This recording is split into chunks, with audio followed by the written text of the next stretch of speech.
তো আজকে আমি যে নায়ককে নিয়ে কথা বলবো তাকে আপনারা সবাই চেনেন। আমাদের ওই সময়টাতে 90s-এর একজন হার্টথ্রব নায়ক ছিলেন।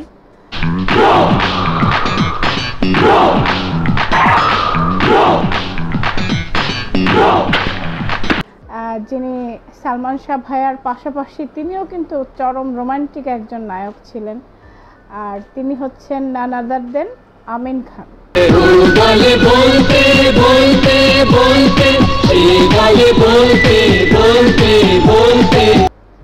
হ্যাঁ, আমিন খান 90 দশকের এক হার্টথ্রব নায়ক আমিন খান, এবং তার সাথে আমার কাজ করা ছিল সৌভাগ্যের। আমিন খানের সাথে আমি আমার ক্যারিয়ারে সর্বোচ্চ ছবি করেছি। যত নায়কের সাথে কাজ করেছি সবচেয়ে বেশি কাজ করেছি আমিন খানের সাথে। আমি তো বলতে পারি না,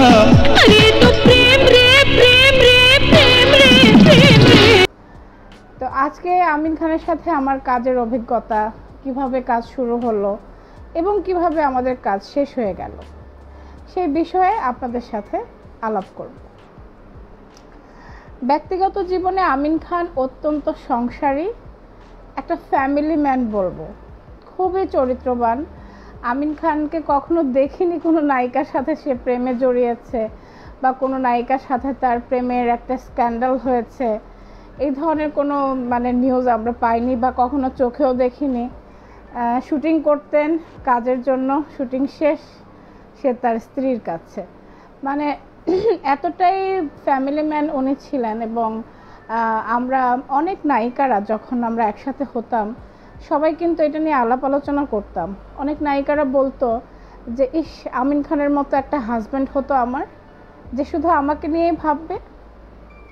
তা আমিন খান ঠিক এমনটাই ছিলেন, যে তিনি তার স্ত্রী, সন্তান এবং সংসার, নিজের ফ্যামিলি, ওয়াইফ ছাড়া অন্য থার্ড কোনো নারীর দিকে আমি কখনো তাকাতে দেখিনি, যেটা সত্যি কথা।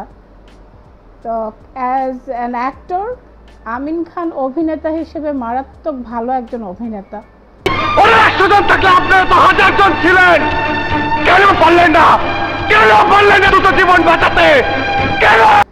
এবং একটা ক্যারেক্টারের মধ্যে সে যেভাবে ঢুকে পড়তো এবং খুব ফ্লেক্সিবলি সে ডায়লগগুলো বলে দিত। অনেক নায়কের কিন্তু ডায়লগ বলতে এনজি হতো, কাটতে হতো, বারবার কাটার পরে দেখা যেত যে তার ডায়লগটা শেষমেশ ঠিক হয়েছে, কিন্তু আমিন খানের ব্যাপারে দেখা যেত যে এক টেক ওকে। 1 মিনিট ম্যাডাম, এই যে আপনাকে অনেক ধন্যবাদ। কেন? ডায়লগ দিল সাথে সাথে ওকে হয়ে যায়।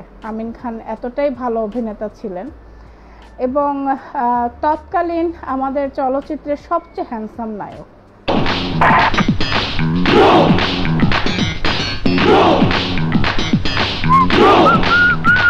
এবং আমি যত নায়কের সাথে কাজ করেছি, মান্না ভাই তো খুব টল ফিগার ছিলেন, উঁচা লম্বা ছিলেন, তার থেকেও লম্বা ছিলেন আমিন খান।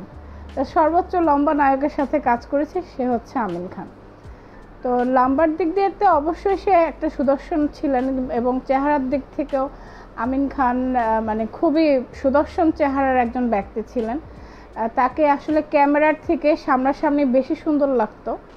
তো অনেক সময় আমি দেখেছি যে আমরা বিভিন্ন এলাকায় শুটিংয়ে যেতাম, মেয়েরা একদম আমিন খানের জন্য পাগল হয়ে যেত, তার একটা অটোগ্রাফ নেওয়ার জন্য, তার সাথে একটা ছবি তোলার জন্য। তখনকার আমলে তো অতটা সেলফি তোলার হিড়িক ছিল না, তখন ওই যে ডিজিটাল ক্যামেরা বা যে হাতে যে ক্যামেরাগুলো থাকতো সেই ক্যামেরা নিয়ে তারা আসতো একটা ছবি আমিন খানের সাথে তুলবে।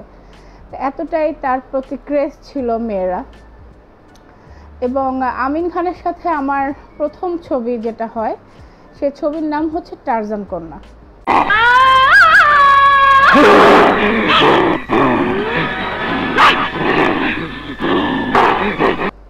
তো টারজান কন্যার হচ্ছে কাহিনীটা এমন, টারজান কন্যার নায়িকা ছিল আরেকজন নায়িকা ছিলেন, এবং তার সাথে আমিন খানের মহরত হয়েছে। তাদের ছবির শুটিংয়ে যাবার কথা, ডেট ফিক্সড হয়ে গেছে। এমন মুহূর্তে সেই নায়িকার বিয়ে হয়ে যায়। বিয়ে হয়ে যাবার পর সে নায়িকা আর ছবি করবে না, সে না করে দেয়। তো না করে দেবার পর ওনারা নায়িকা খুঁজছে এমন টাইমে আমাকে তারা খুঁজে পায়। তা আমাকে খুঁজে পাওয়ার পরে আমি তখন স্ট্রাগলিং করছিলাম, ইন্ডাস্ট্রিতে প্রচুর স্ট্রাগল করছিলাম, আশায় ছিলাম যে একটা সলোনায়িকার ছবি পাবো। আমার কাছে তো আলাউদ্দিনের আশ্চর্য চেরাগের মতো করে আসলো সিনেমাটা।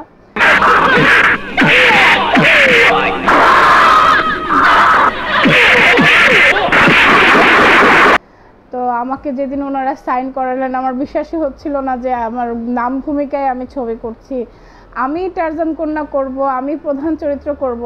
আমি 7 দিন ঘুমাতে পারিনি, সত্যি কথা। আমি ছবিটা মানে সাইন করার পর আমাদের প্রথম আউটডোর হওয়ার কথা ছিল নেপালে। তো যখন শুনলাম যে 7 দিন পরেই আমি নেপালে চলে যাচ্ছি এবং আমি প্রধান নায়িকা করছি, আমার নামে গল্প, আমি টারজান। আমি ছোটবেলায় আমরা মানে তখন টারজান দেখতাম, বনের রাজা টারজান দেখেছিলাম। তারপরে আমরা টিভিতে একটা টারজান সিরিয়াল হতো তখন বিটিভিতে। তো এগুলো দেখে মানে টারজানের প্রতি একটা আলাদা আসক্তি, আর সেখানে আমি নিজেই টারজান।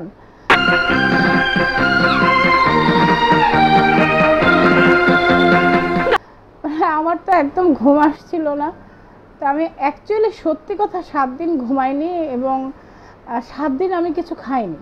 আমি শুধু পানি খেয়ে আর বিস্কিট খেয়েছিলাম, কারণ ওনারা বলেছিলেন যে তোমার একটু স্বাস্থ্য বেশি, একটু স্বাস্থ্যটা কমাতে হবে। তা আমি এর জন্য একদম মানে একেবারে ফুডলেস কাটিয়েছি। এবং বলতে গেলে রাতে ঘুমাতে গেলেই খালি বারবার আমার মনে হয়েছে আমি টারজান করতে যাচ্ছি, মানে আমার বিশ্বাস হতে চাচ্ছিল না। তো যাই হোক, এয়ারপোর্টে আমার আমিন খানের সাথে পরিচয় হলো। তো তখন আসলে আমিন খানের সেরকম ছবি আমার দেখা হয়নি। আমি তো আসলে সালমান শাবনূরের ভক্ত ছিলাম, হলে গেলে শুধু সালমান শাবনূরের ছবি দেখতাম। তো আমিন খানের ছবি সেই হিসেবে আমার দেখা হয়নি তখন। তো যার জন্য আমি কোনো ছবির কথা বলতে পারিনি ওই সময়। তো যাই হোক, আমিন খান সেটা মেনে নিলেন এবং আমরা একসাথে নেপাল গেলাম। নেপালে প্রথম দিন শুটিংয়ে আমি আমার একটা শট ছিল যে আমি পানির উপর বসে আছি, আমিন খান এসে আমাকে দেখবে, দেখে সে চেনার চেষ্টা করবে।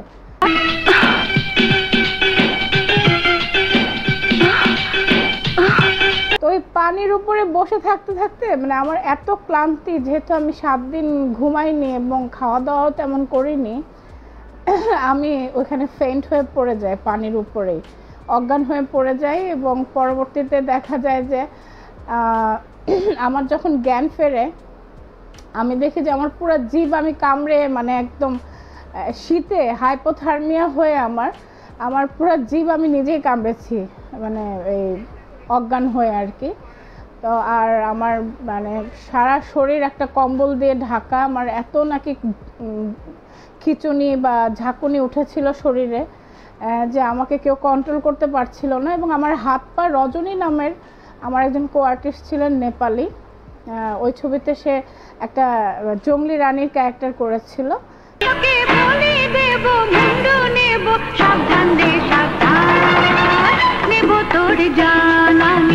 সে আমার হাত পায়ে তেল মালিশ করছে। তো আমি তখন আমার জ্ঞান ফিরে আমি বললাম যে আমার শুটিং আমি শুটিং করব। হ্যাঁ, তখন আমাদের একজন মেকআপ ম্যান ছিলেন কামাল ভাই, উনি বললেন যে আরে টেনশন করো না, তোমার শুটিং হবে, আগে তুমি সুস্থ হও। তুমি তো একদম ঠান্ডা পানির মধ্যে অজ্ঞান হয়ে পড়ে গেলা, আমরা তো ভয় পেয়ে গেছিলাম। তো যাই হোক, সেদিন আমিন খানও খুব টেনশন করেছিল আমাকে নিয়ে যে নায়িকাটা আসলো প্রথম শটেই সে এভাবে অজ্ঞান হয়ে পড়ে গেল। আসলে ওই যে আমি 7 দিন ঘুমাইনি এবং খাওয়া দাওয়া ঠিকভাবে করিনি এবং শীত ঠান্ডা, এত শীতের মধ্যে আমি অভ্যস্ত না, তো যার জন্য আমি ফেইন্ট হয়ে যাই আর কি। তো যাই হোক, প্রথম দিনের শুটিংটা এভাবেই হলো। তো পরের দিন থেকে আমরা শুটিং করলাম, আমিন খানের সাথে একটা গানের শুটিং হলো আমার। আমার শুধু বলে কেন হারানো সাথীকে ফিরেতে। গানের শুটিং এর সময় বেশ সুন্দরভাবে শট দিলাম এবং আমিন খানের সাথে আসলে তখন আমার সেরকম কোনো কথাবার্তা হয়নি, জাস্ট আসলো, এসে শট দিল, সে তার মতো বসে পড়ছে, আমি আমার মতো, এরকম আর কি। তো এই টারজান কন্যা ছবিটাতে যে আমিন খানের সাথে যে আমি খুব বেশি যে ক্লোজ ছিলাম তা না, জাস্ট আমার নায়ক, ঠিক আছে, ওকে, হিজ আমার নায়ক, এইরকম আর কি। কিন্তু যখন আমরা রানী কেন ডাকাত ছবিতে আবার একসাথে হলাম, আমিন খান আর আমি রানী কেন ডাকাত ছবিতে যখন আবার একসাথে নায়ক নায়িকা হলাম,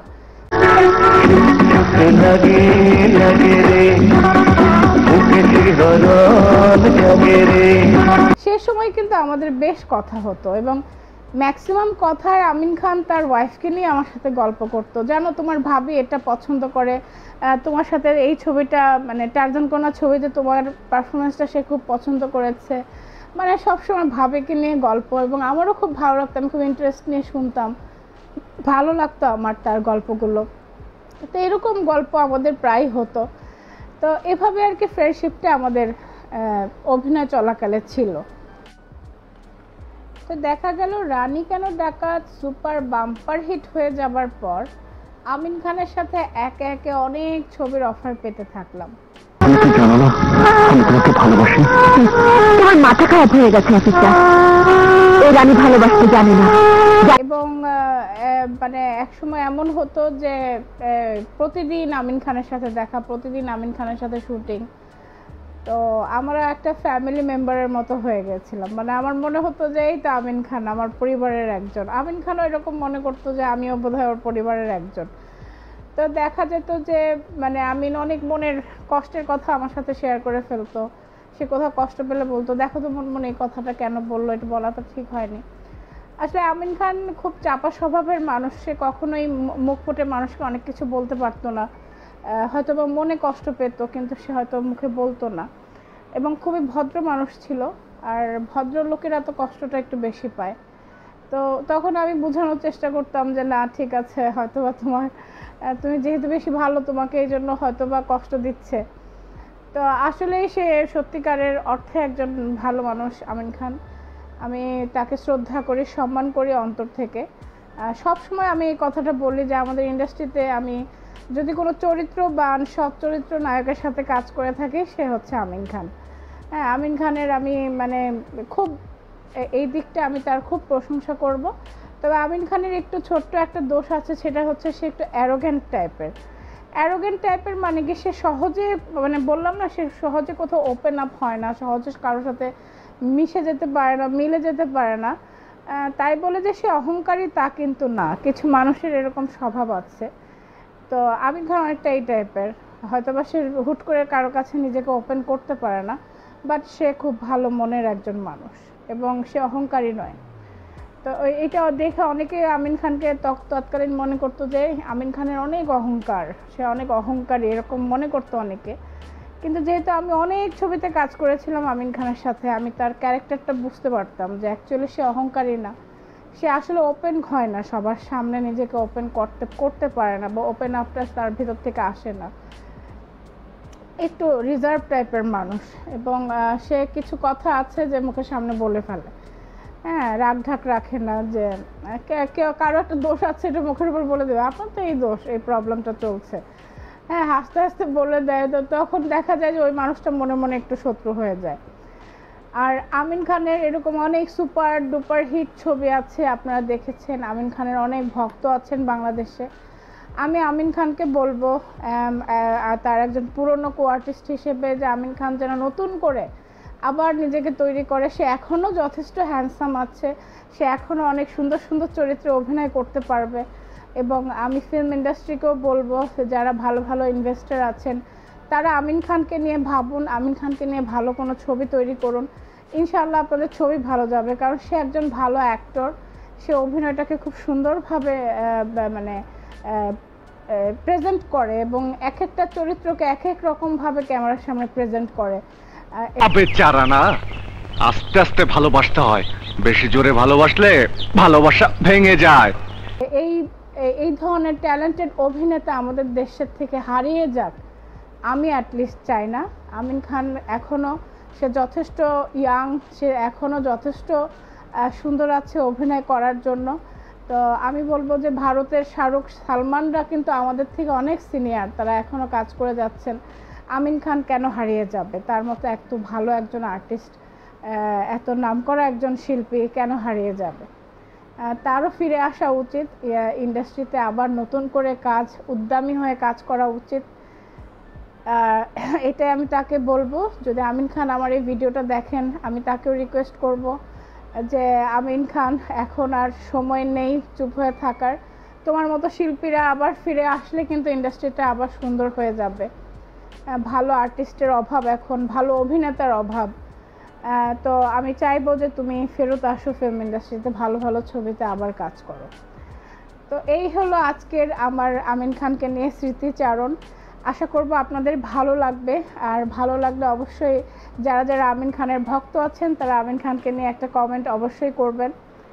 আর পরবর্তীতে আবার নতুন কোনো নায়ককে নিয়ে কথা বলবো। টিল দেন, আসসালামু আলাইকুম। বলতে পারি না রে তো প্রেম রে প্রেম রে প্রেম রে প্রেম।